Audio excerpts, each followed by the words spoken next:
Hi, and welcome to Cockatoos with Attitude. And here on the hamster wheel, we have Cecil. Well, it's He's good that having, we have Cecil because we have his number one fan here already. Because Lisa has joined us. hi, Lisa. Yeah, we still don't know how he's going to do. I mean, he does have an enlarged liver, so he's on milk thistle. We're supposed to get a lipid blocking prescription, and I've been bugging Dr. Jenkins' office now daily for like 4 days and it hasn't come through. So I'm putting him also on the other one, which is also recommended, something called Sam E. But it's hard to find that in a usable condition. I mean, you can't use the powder because if you open the bag, it sucks all the moisture out of the room and it just turns into a lump. And then finding a clean liquid is tough. But I think I've done a fair job on that. What are you doing? And that's something you have to have veterinary approval, but they can't even, most of them can't even point you to something like this that you can get online. Um, and you can't get it from the pharmacy. So what do you do?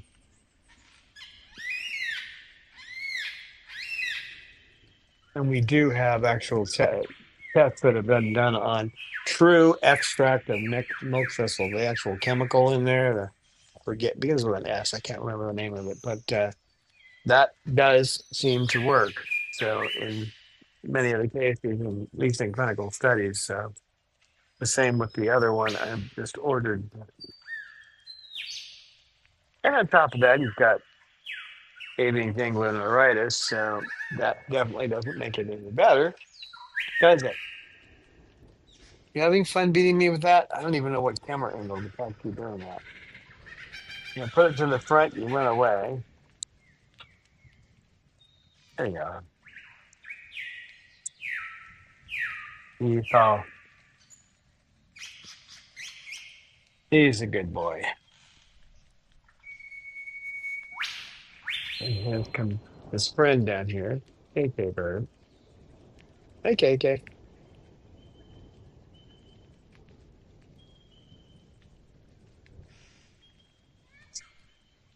Cecil will almost always choose a rattle ball, but then again, he breaks them up pretty fast, too. Rat. So we got some friendos in our chat. So we already said hello to Lisa. We've also got Rosebud. We've got Natalie. We have Falcon Sue. So hello, you guys. Lovely to have you all. And Hello. Natalie says, "How does Cecil have so much energy for being sick?" Well, it comes in spurts. He rests a lot now, but he'll get energetic for 5 or 10 minutes, and then he'll sit for 20 or a half an hour, and then he'll get energetic again. The problem is the liver is making it hard for him to breathe. It's taking up some of his lung capacities now. Thank you. I wanted that crown feather. Thank you, Cecil, for the crown feather.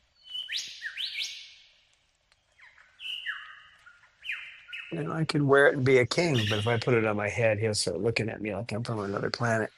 Won't you? So there's a question from Natalie. She wants to know what are the signs of sickness in birds. First of all, they're prey animals, so that means that they're going to hide their sickness. Um, so the best way to tell usually is by weight and by their droppings. So if their droppings don't look right, and there's a whole poopology to that.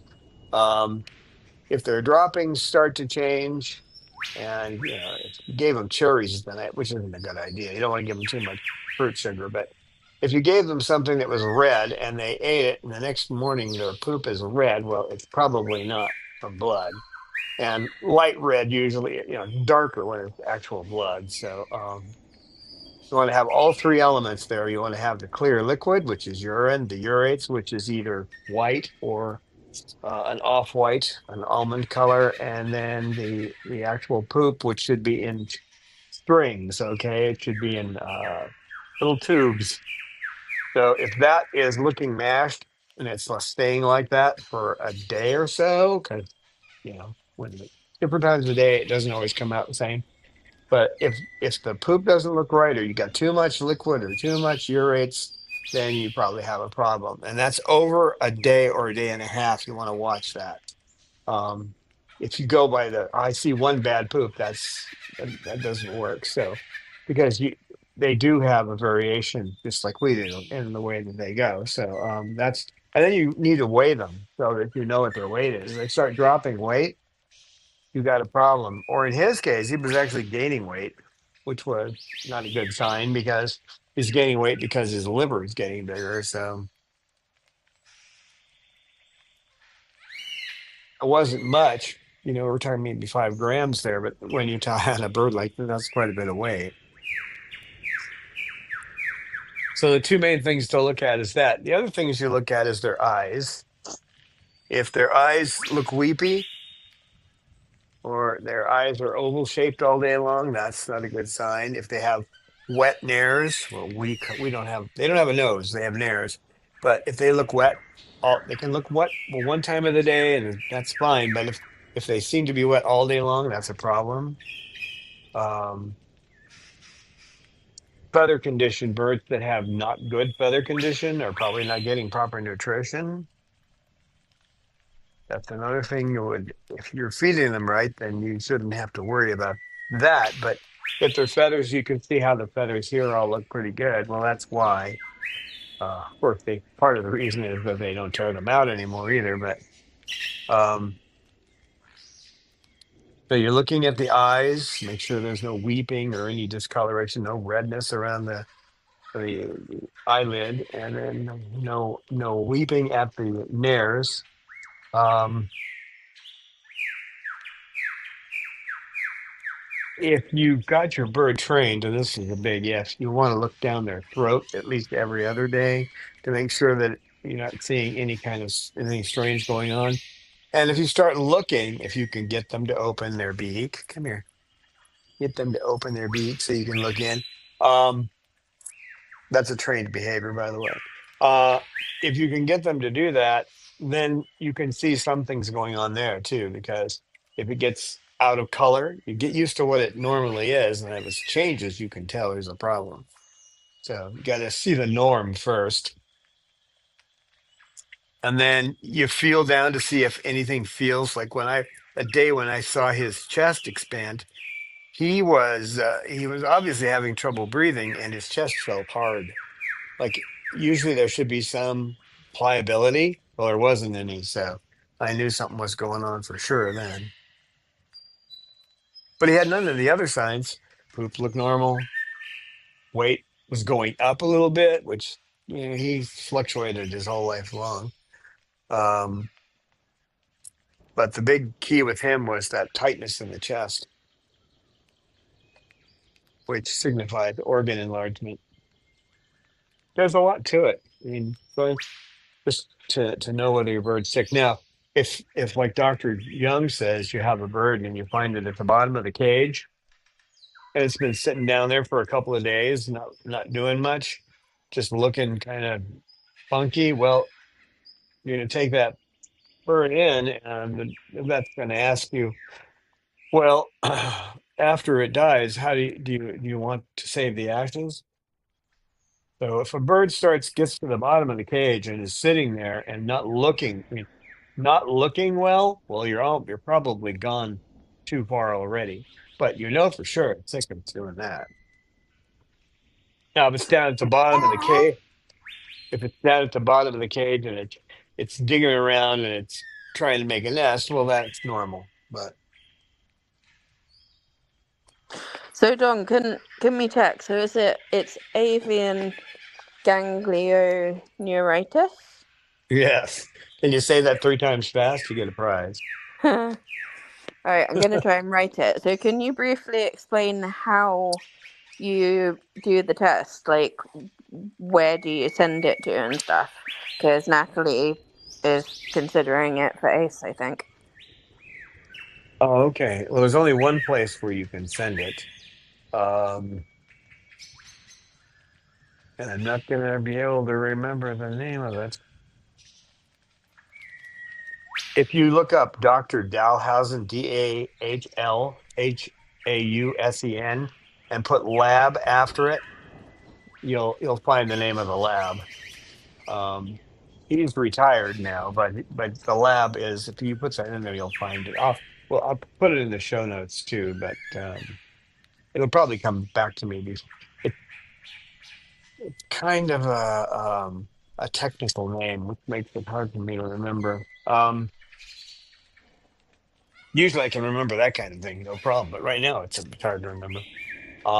Molecular diagnostics. That's where you send it. Molecular diagnostics. Doesn't have to be sent by a vet. You can take the blood sample from the nail, but if you do that, you better have some silver nitrate sticks so you can get, because sometimes when you clip a nail that short to get blood out of it, it may not stop bleeding unless you have silver nitrate. Um, no special handling, just the way you would normally send blood. They get it on a Tuesday. If it's there on Tuesday, in other words, it gets there on Monday, it gets into the lab on Tuesday, they'll do the test that day. They'll have the results on Friday, and you'll know by the week after that. So it's not a quick test, but so far we've sent in two, and they've both been positive. So, And there's a follow-up question from Natalie about that because she wants because you mentioned that having wet eyes can be a sign. So she wants to know, can the wet eyes just be allergies or something like that? well, there are no tests for allergies in birds, so it's possible they're reacting something to something in the environment and have a reaction to it, but we don't have any way to test for that. Usually, well, I've never known it to be otherwise. When you have that, they've got some kind of an infection. Um, there are trying to think. The eye doctor in San Diego who retired, he recommended flurbiprofen, I think is the name of it. Ketoprofen. There you go. You can use ketoprofen, which you can get in eye drops, um, and you can also get over the counter. You can get an antibiotic for the eyes, but your best bet, of course, is to see the vet. So if you don't have an avian vet locally, then you can get the specific, which I'm having to remember all these technical terms. I always have it on hand, but there is an antibiotic ointment you can get for the eyes, which you can pick up without having to have a prescription, and it's a real antibiotic. But again, that's only if you can't get to if you don't have an avian veterinarian. There are a lot of people who don't. Um, Yeah, she does have one. So Ace has been to see the vet. So Yeah, so if you got weeping of the eyes, that kind of thing, that usually means an infection. You go to the vet and they'll decide whether they're probably going to give an antibiotic, an oral antibiotic, or an injectable antibiotic, and then also give something for the eyes because they get eye infections. yeah, because her vet thought it was allergies.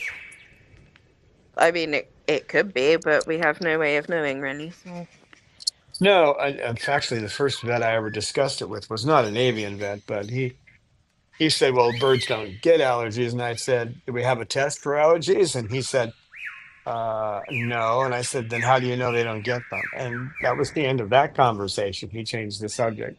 So, so yeah, they probably do get allergies, but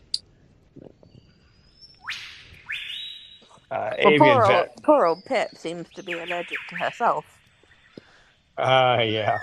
Well, she doesn't do well with cockatoo dust, and they shouldn't be breathing it anyway. And I have to blow that stuff out of here every couple of days. And when I say blow it out, it looks like Christmas when I take these things outside. And those that I built myself do better than the ones you pay for. That thing in a day will load up with so much dust that you could choke somebody to death if they were standing on the other side of it. It just comes out like snow. It's just so much. But yeah, she's allergic. She seems to be. Can't say she's allergic, but because they don't have a test for that. But she definitely reacts to cockatoo dust, and so you have to keep the humidity up, and then you have to vacuum regularly to keep the from stirring up the dust that lands on the floor. And with these filters and the humidity at about 45%, it doesn't seem to be a problem. It doesn't sneeze much. But let that humidity drop below 40, and if these filters weren't running within a day, she'd be sneezing all the time. I'll tell you, since I started using these fans with the attached filters on them, um, I haven't had the lung issues I was having because I was coughing up a lot of dust all the time. But maybe once a month now, I'll cough up a little bit. When I was using and I still use HEPA filters, but when I was just using the HEPA filter, it couldn't get all that dust out of the air. These things move a lot more air, so they suck up a lot more of the dust, don't they? Don't they? You doing, Snowball? Hi, Snowball. Hi, Snowbird. A snowbird in the desert. Is there a snowbird in the desert? Is there a snowbird? You don't melt? You melt hearts, huh? Mm, be so careful with the phone, Kelly. Careful. Yeah. Cecil, careful. Two words that don't go together well. So we're going to talk about feathers today. Questions are great, though. I prefer questions to just doing a topic. But if you hear a lot of people say that feathers are decorative, and they might have been in early dinosaurs because we're finding out more and more that you know Triceratops and Tyrannosaurus Rex had feathers, that kind of thing. And they were used in to attract mates. But today they're functional, and if the feathers they had today were decorative, then they would be tassels, not feathers. So they're meant for flying, right, Cecil? And we know these guys are built to fly. Their bodies are built to fly because even their bones are hollow, so that they can fly in the sky. I mean, they have hollow bones, so they weigh less. Uh, Unlike mammals, they don't hold in anywhere from 15 to 25% of their body weight in excrement inside their bodies. They get rid of it right away because that extra weight makes it hard to fly. They don't need the ballast, do you? No, you don't. You agree? Don't need the ballast, Cecil? That's the Cecil I know. You're feeling a little better today, huh?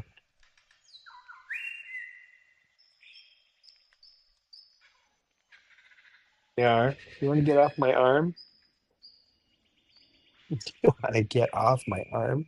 So I need to use my arm when we're doing when we're doing an online session. I do. I need to use my arm. It's not just for petting Cecil, right, Cecil? Yeah.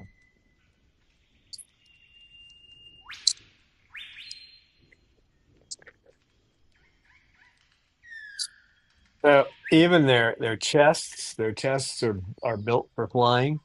They, unlike us, they don't have muscles to inhale. You know, if you just inhale right now, you can feel the muscles, right? You can, well, most people are not terribly aware of their own bodies, but if you really pay attention, you're using your muscles. Then when you let the air out, you're just relaxing those muscles. Theirs work just the opposite. And that's great for flight because as they press down with their wings and you know they get that power, that exhale, and then the air pressure around them refills their lungs. Much more effective for flying.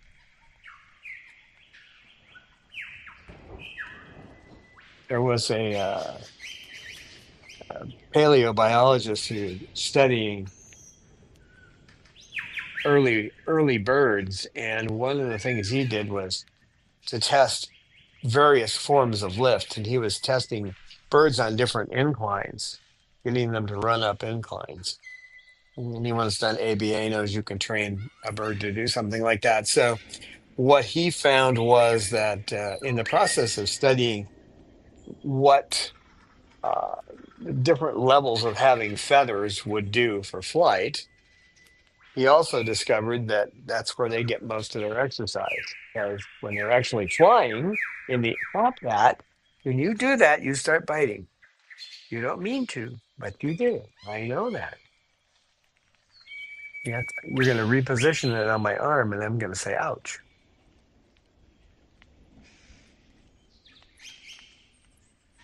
So he discovered that they use only about 10%. And no matter how hard you see these birds play, if they aren't flying, they're not getting much exercise. And that is something that contributes to fatty liver disease, lack of exercise. So if you think your bird running around on the floor or, flapping their wings in their cage is going to give them exercise, no, not really. This one, I'm going to start encouraging to fly. That's going to be fun. And then I'm going to start working with the other one. Some do, but I'm going to start working with him because at this point, more exercise is important, isn't it, boy? Yeah, you having fun? You having fun today?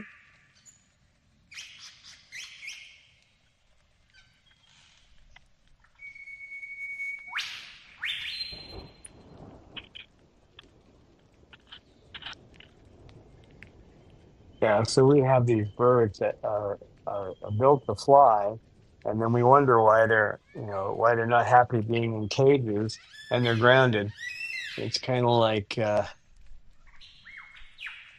the old spruce goose. That's the big plane that was made during the Second World War, which never flew a flight mission because it was just a prototype anyway.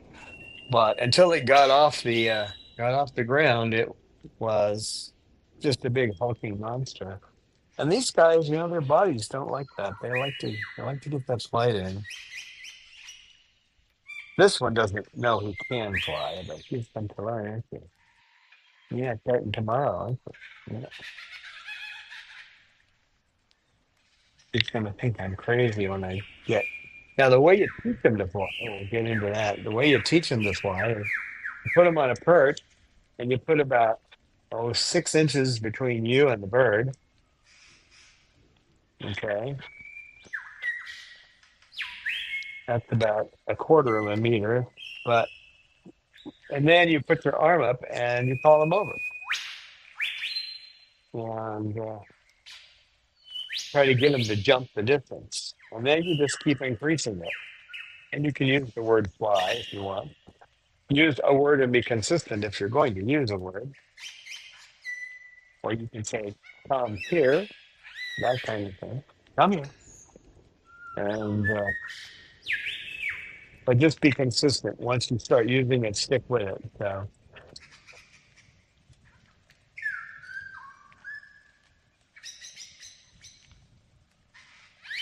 you pick a nice long word like anti-disestablishmentarianism or something. That's not going to be terribly helpful. Will it? Please help. Well, this is the most behavior I've seen in him, most activity I've seen in a while. So Looks like he's having a good time. It does. Well, he hasn't done this in a while, so he's been doing a lot more cuddling and activity level's been really low. It's because he knows that Tiki Tiki and Bookty are joined us in the chat. So hello, both of you guys. Cecil greets you. Oh, he's going to hate it when I get this other. It's a drug, but it's technically a supplement, but it's technically a drug as well. When I get that, he have to take his food out at night and give that to him an hour before he can eat. So he's not used to waiting that long for food, but it works best on an empty stomach. So and these guys, when they wake up, they go over to the bowl and nibble all of that. So I have to take this dry bowl out. I hate doing that, but sometimes you just have to do these things, don't you, Cecil? Cecil, you big nut. Yeah.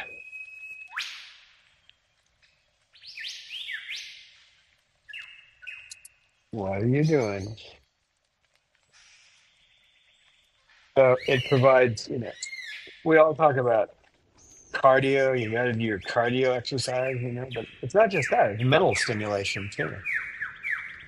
Flying takes a lot of mind power because you're moving pretty fast, you're moving through obstacles, and you have to plan how you're going to get through them. You can't be like the dog with the stick that gets stuck trying to get through the fence because it can't figure out that you turn the stick the other way. You can't be like that to be a bird. So, I'm not sure where to put this little boy on back camera or front camera because he's just so full of energy today, which is good to see.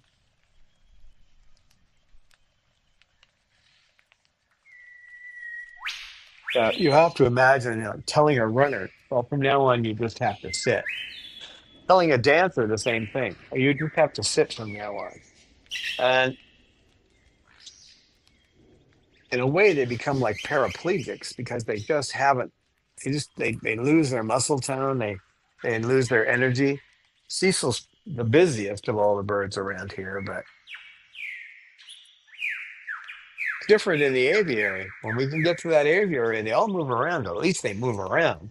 That's not true exercise, but at least they move, and they will fly more often. And I know there's yeah, people are gonna. You always think, well, what if my bird crashes into something? What if my bird gets hurt? Well, there are real concerns, but most birds can navigate the world pretty well. I mean, they're as smart as chimpanzees, and their bodies and their eyes, especially their eyes, are designed to be able to figure out obstacles. You just want to make sure that don't leave like hot things on the stove, um, where they can fly over to, or anything dangerous that they can land on. That's good. That's a big consideration. And once they take off and start flying into things, I mean, they could fly up on a shelf where you weren't thinking, and you left some ceramic piece of art that you like up there, and they bump it, and boom, it hits the floor. That kind of thing's going to happen. But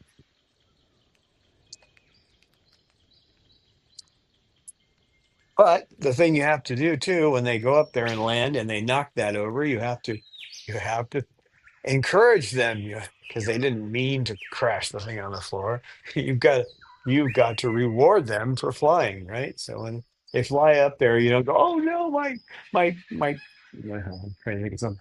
My little ceramic rhino is destroyed. And yeah, you go, "Oh, what a beautiful flight! Let me go get a broom and clean this up." Um, yeah, you just have to encourage them to fly, and after a while, they can start circling the room. Smaller birds will do that. Budgies will do it. They'll fly around. Cockatiels will do it. Conures will do it. The bigger birds in the rooms are less likely to want to fly. because they're used to it. It takes them a little while to get up in the air, and when they do, there's a wall coming up. So um, I've got a big flight area I should have been using before this, but we're going to use it now. I mean, they're flying through the kitchen. I just have to make sure there's nothing they can get hurt on in the process. Snowball already does that. He likes to fly, so he'll fly from one end of the house to the other, which is a long run, long enough for a cockatoo, isn't it, Snowball?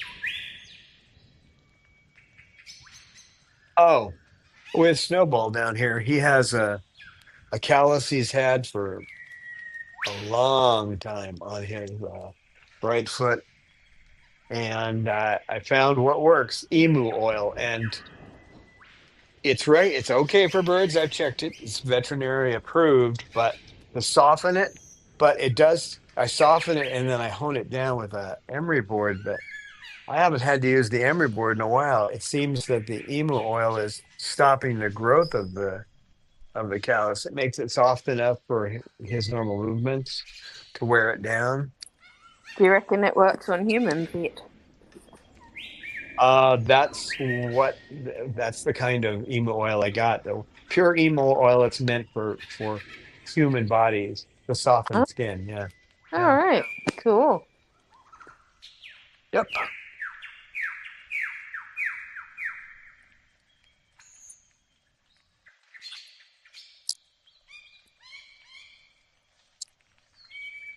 So if they can't fly, it's like anything else. If you're bored, you're gonna try and find something else to do.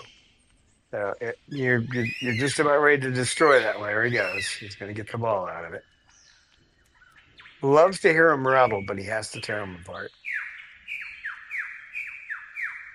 Don't you?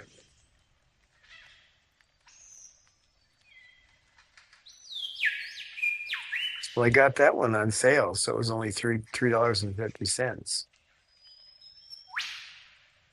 And it lasted you, let's see, a little over an hour. Money well spent, right? People. So while it doesn't cause plucking, it can be if you got nothing else to do and you're bored and you got anxiety. Well, there's your skin and your feathers are there. It's like the little kids that chew their fingernails, right? So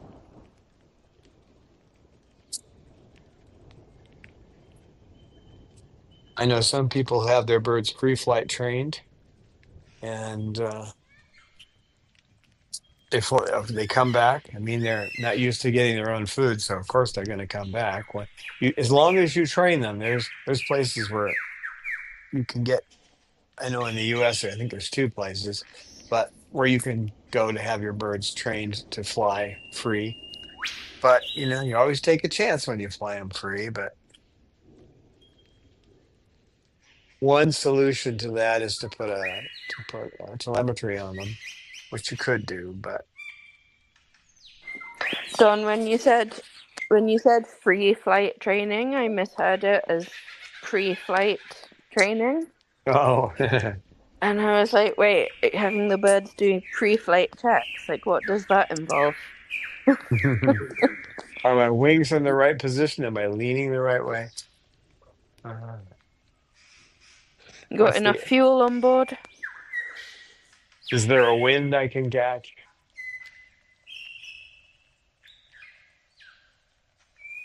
I should have. He's up here whining for me.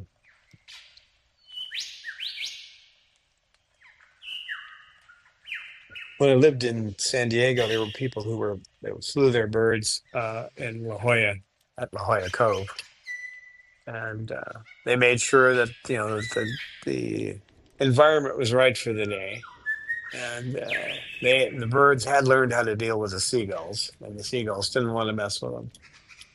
But I got to see them fly by the beach a few times. But they always came back. But any animal that's found its freedom might leave. So main thing is to train them to fly, and if you've got enough room in the house, or if you have an aviator harness, they also have a leash for that, a 6 foot leash, so you could teach them to fly in circles outside.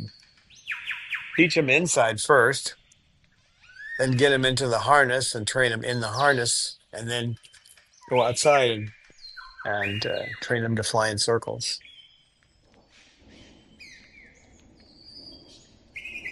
I don't think it gives them an upset stomach flying in circles.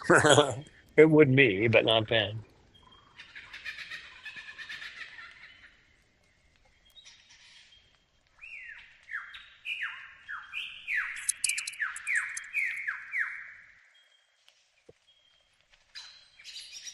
So when you teach your bird to fly, it's not a trick, to show somebody, your neighbor, that, oh, see, I can get my bird to fly over my arm.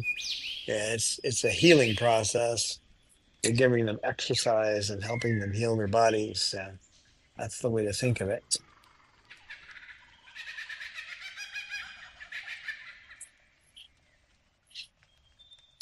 Kind of nice to see them do it. I enjoy watching Lorelei. She flies a lot.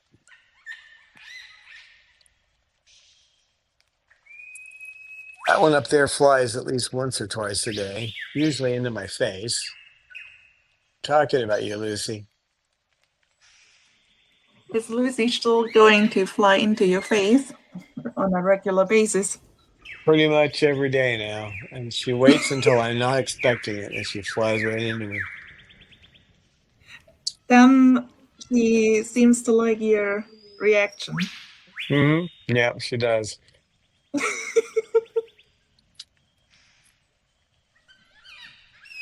I She's cannot imagine how it is when a cockatoo lands in your face. I mean, I know the feeling with budgies, but cockatoos, they're so much bigger. Yeah, but figure she only weighs what, about 430 grams. It's Yeah, different budgies when are 50 grams. Mander's close to 1,000 grams. So he let Yeah, but he doesn't plan to fly into your face soon, I guess. no, but he flew into my side one day, and I still have the marks on my arm because of it. I had Pippa next to me, and he flew down on me. He landed on my arm, and then he came down my side, and so so immediately, of course, Pippa bit me to warn me that that evil big pink bird has just flown down there, down on your side. And of course, I had to praise her for doing that. But I also had to throw a towel over her and get her out of the room because I didn't want her hurting Mander. And Mander's looking at me like, "Well, what's going on? Did something happen? What's going on?" Didn't even phase him. I'm protecting him from being attacked, and he's like, "Oh, no, I don't see anything. Nothing's happening here." Oh, birds. The masters of chaos. Ah, you said chaos, and we heard some chaos's voice. Oh, she's tired. I can hear it in your voice. Yeah. Hmm. Oh, and by the way, we had Jem and Jamie and Calvin who joined us earlier, so hello both of you guys. Mm. If you Hello, have any guys. if you have any questions about feathers or any other birdie topics, then feel free to ask us.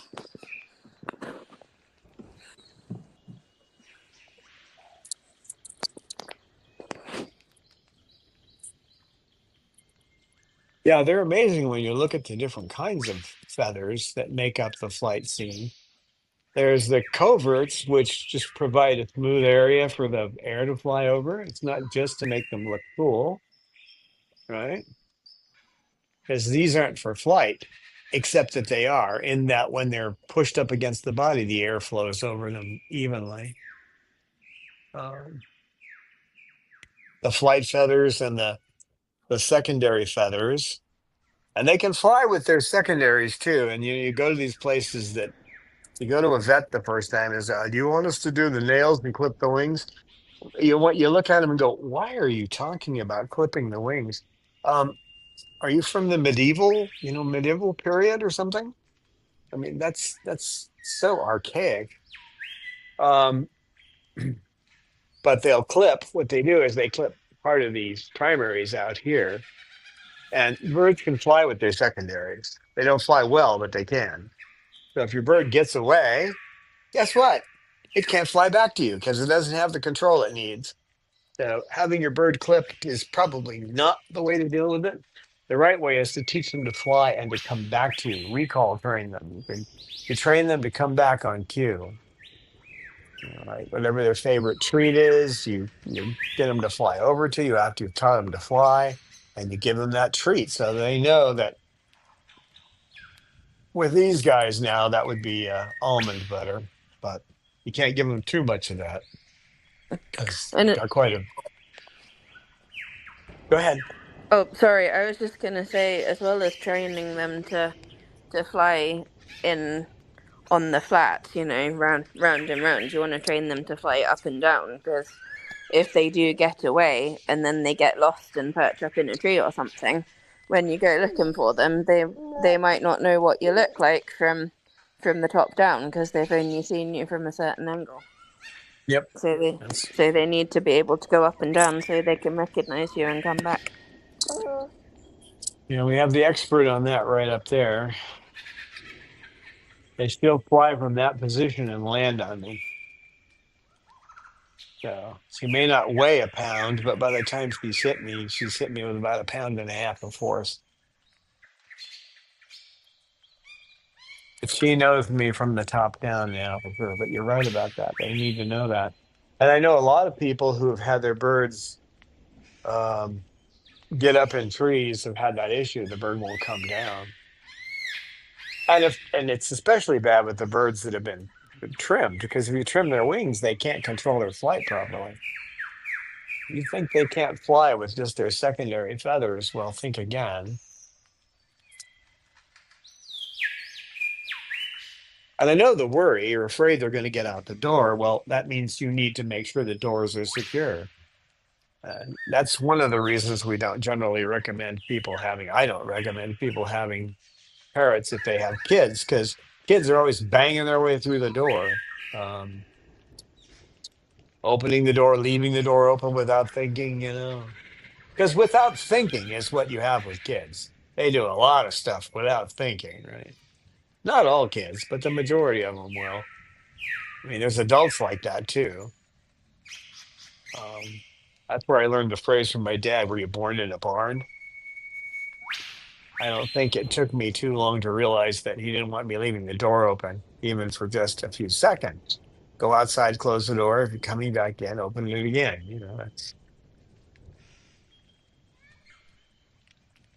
It's easy to remember that if you live somewhere where it's extremely hot outside or it's extremely cold. you know, you remember to open and close doors, but in a temperate climate, it's a little more of a problem. So if you got kids, then you have to make sure you have uh, door closers. So when they go out, there's a screen that closes on its own, and the door will close on its own too. Right? You have to put those on the door. So I have one of those on the aviary I put on myself. So when I get out of the aviary, the door will close by itself. And that way, if for some reason I didn't latch it closed, it's still closed. So, but you just have to do everything you can to make sure that they're not going to get out, and then train them to fly, train them to come to you when you recall them. When the recall training, and then have a picture of your bird ready to go if it does get out. Not likely it will if you take care of those precautions. And the other thing about a bird that's flighted, you're not going to poop on me. No, you're not going to do that. You're not. Why don't you move this way a little bit? Come here. Come here. Go over here. I could tell she's about ready to go. Oh, Don't Shiggy, don't it's come it's back. 10 minutes early. Don't come back. All right. Jeez. I won't poop if you pet my beak. Ah, silly girl. Well, she should poop, just not on you. Yeah, the Yeah, master manipulator. she's a smart one. This one. But maybe we confuse them by our interest in their poop. Yeah. I don't think they think about it much. They won't poop on you. I don't have a single parrot, even Mandrew who has, he has that problem with his pelvis. Still won't poop on me. He'll start moving around like he wants to come off my shoulder, but and yeah, I let Mandrew on my shoulder. He's good. I don't have a bird I have any problem with being on my shoulder, but it's a matter of trust going both ways. I trust them, they trust me. So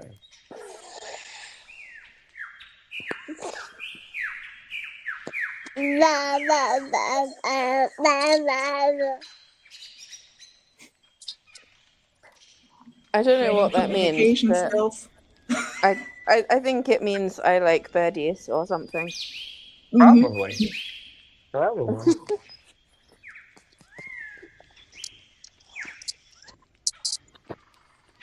Well, she's doing better with English than I am with German. So That's not true, Yeah, go fully. on. You know much in German. You're just more busy with Chinese now. well, I just something to keep the mind going. Something different. Hmm. Whenever you send me videos on from that app thing, at the end it says "shohongchu," and then I'm like Also, Mm. "shohongchu." It's basically training us already. Yeah. yeah. Well, there's a lot of fun stuff on that. A lot of bird videos too, and I'm helping people there as well. But I'm not making as many videos as I want. I just haven't had time to sit down. I have to sit down for a couple of hours to do a video, at least maybe a half hour at one point, and then a half hour again, and then, I got before you a long video done. But um, there's people all around the world that need to know more about parrots, so I use Chat GPT to translate. If I answer questions all the time in English and other languages, but I use Chat GPT to translate things into simplified Mandarin if I need to. But not a lot of knowledge about these guys going around. That's the problem. The whole world is pretty much clueless about them. So So Jem and Jamie just donated in chat and says best wishes for the birds. So thank you so much for that. And I think today, as we don't have Manda dancing live, we can play the video, the thank you video.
here's Cecil. Well, thank you so much, Cecil. Can you say thank you? He says I'm not talking. I won't talk. Oh, no one mentioned I had the wrong movie trailer thing on here. Let's see. This is the movie question, and I accidentally clicked the wrong one. But this is the movie quote for today.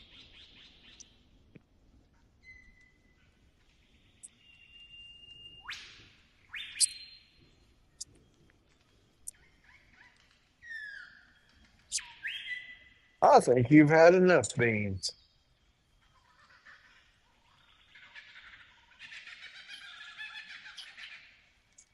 Give you a clue. It was said by someone, the actor who was also in Doctor Strangelove.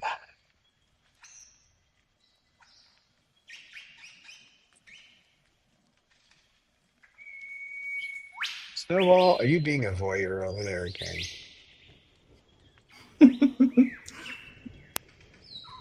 He was in the last meeting.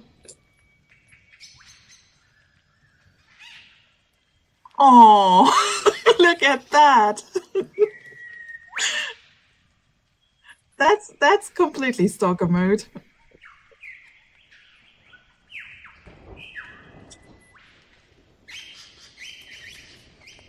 She gave up. He's so fascinated by the pinks.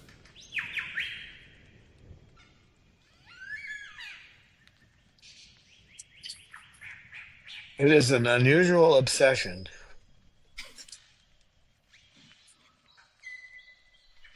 Yeah, there was a quote from a movie too about that, but no one will ever get that one.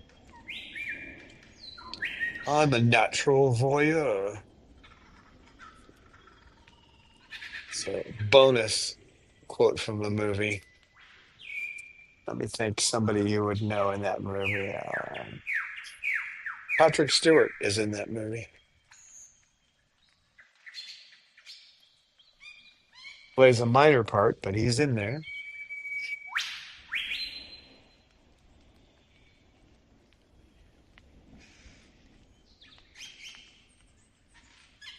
Are you going to chew on my hand?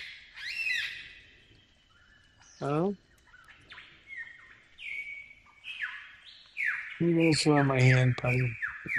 Yeah, he's calming down now. How's your breathing there, buddy?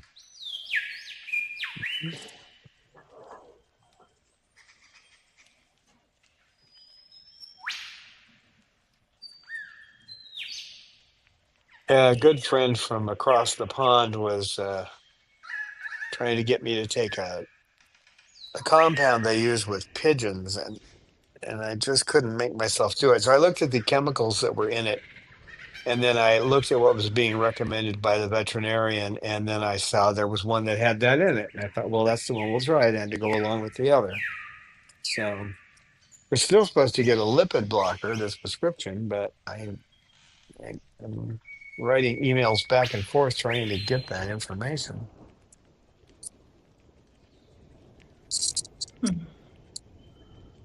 In this country, by the time you get a prescription, you could be dead, unfortunately.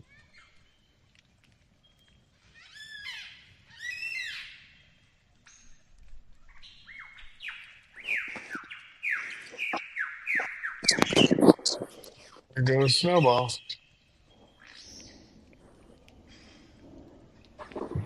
He absolutely hated that thing. The first time I gave him a rattle ball, I thought he was going to have a heart attack. Oh, he was all over the place trying to get it out of his cage. Oh my. Now he just has fun playing with him. But Hmm.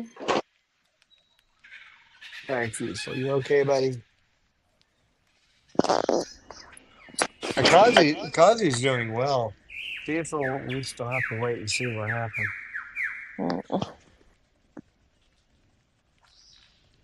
Well, he's got a fighting spirit. And on top of that, I have to get him to lose weight, so I'm changing his diet. And so I went through the whole thing. I went through all the list of the ingredients for all the different foods that are out there for parrots. I mean, all the ones that are well known, right? And I forgot to say the magic word to ChatGPT, which if you want to get the right answer out of ChatGPT is don't mince words. Tell me straight. Tell me tell me what is right, regardless of how you think I want to hear it. And so basically, it trashed almost all the foods that are out there. And then making jokes like, if this is the kind of stuff you feed to pigs, um, or you wouldn't feed to your pigs because they'd get sick. So we settled on going back to Harrison's because when you read the ingredient list, it's all stuff that's good. The first ingredient is sunflower. That doesn't mean it's bad. The first ingredient of most of these is like cornmeal, which is not good. So, Mm. If you would, so Hawkins, who wrote in oh, chat about the movie that the only Peter Sellers movie she can think of is Pink Panther. Peter Sellers was in a lot of those Pink Panthers, but he played three parts in Doctor Strangelove. But that wasn't the actor I'm talking about in Doctor Strangelove. That's also in the other. Well, I can just tell you, Slim Pickens is the actor I'm talking about.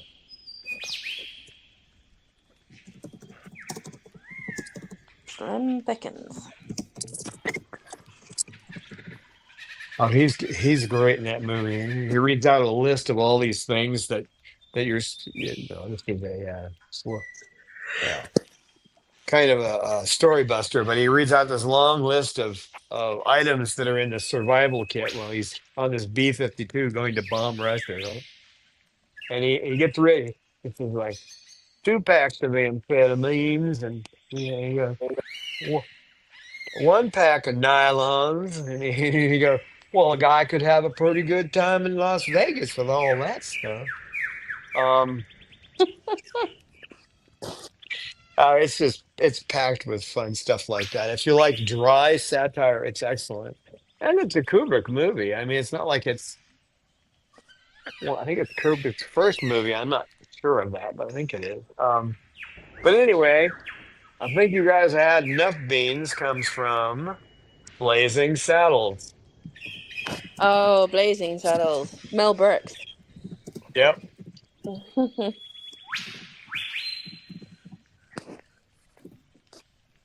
And with that, I think it's about time to wrap up because we're at the top of the hour. Yeah, thank you, Amy and Eleanor, for moderating and everyone for coming to hang out with us to learn about feathers and hang out with Cecil while he's still with us. We hope he'll be with us for a long time, but it's touch and go at the moment. But you take care now, Cecil. Yeah, well, when you look at a bird, you say he looks pretty good. He's not. He's not in good shape, but we're doing everything we can for him. That's for sure. Oh boy. All right, guys, we will see you next Monday. And you want to say goodbye, KK? Bye. Snowball's saying goodbye. Bye bye, Snowball. Ow.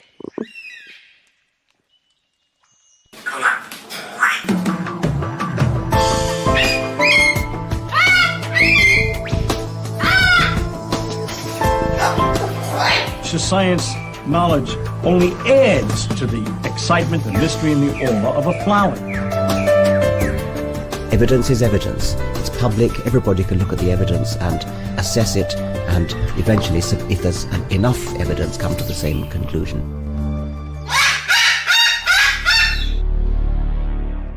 The Chloe Sanctuary for Parrots and Cockatoos, a non-profit charity dedicated to the empowerment of captive parrots and public awareness.